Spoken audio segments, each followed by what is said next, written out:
Salvete Miki. Welcome back to Viva Latina and welcome to our Grammar 1 review videos. In this video, we're going to kick things out by going over the first declension. So let's have a quick overview of the first declension. The stem of nouns of the first declension ends in a long A. The nominative singular ends in a. Then the genitive singular is pronounced as I, and most nouns in the first declension are feminine. So these are some certain patterns which we mostly see in the first declension. So let's move on and understand how the first declension works. So in Latin, we know that we have 7 cases, but in this case, we're going to only look at the main 5: nominative, genitive, dative, accusative, and ablative. But before we look at the forms, let's first address our noun over here. We have puella, puellai, feminine, meaning girl. If we don't know the foundations and the standard form of how a dictionary entry works in Latin, don't worry. Let's just go over it really quickly. So the first word which we see is puella. That is separated with a comma to the genitive singular, which is puellai. And then the gender, which is abbreviated as F period, is separated with a comma to indicate it's a feminine noun. And the definition is right beside the gender, and the definition is a girl. So let's begin and understand the different forms of the first declension. Let's look at the singular. We know that puella is your nominative singular. Puellai is your genitive singular. We know that because that's in the dictionary entry. The dative singular is puellai. The accusative singular is puellam. And the ablative singular here is puella. Well, let's look at some similarities and differences here. So the first thing which we can see is the genitive and dative are identical.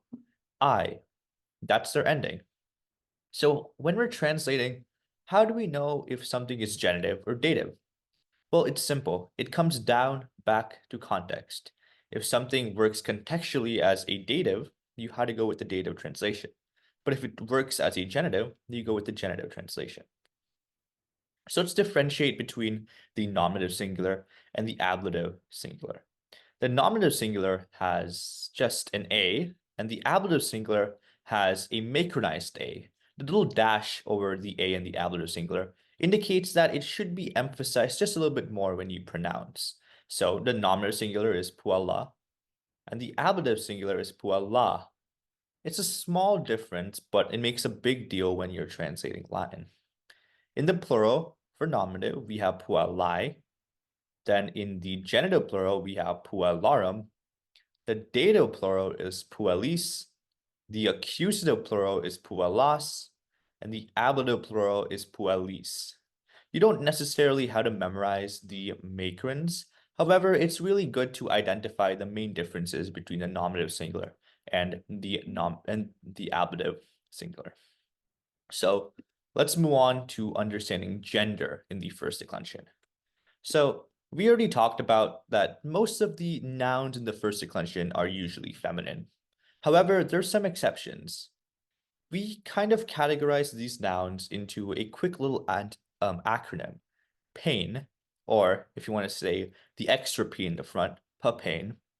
These are 5 of the most crucial words which are not feminine in the first declension. There are some more, but these are essential for you to know. We first have poeta, poetai, masculine meaning poet. Then we have pirata, piratai, masculine meaning pirate. We have agricola, agricolae, masculine meaning farmer. We have incola, incolae, masculine meaning inhabitant. Then we have nauta, nautai, masculine meaning sailor. This completely declines the same way as a feminine noun. However, when you use adjectives, a topic which we will cover later, the forms will be a little different. So it's really important to be cognizant about the gender of nouns. With that being said, we just completed our first declension review in Grammar 1.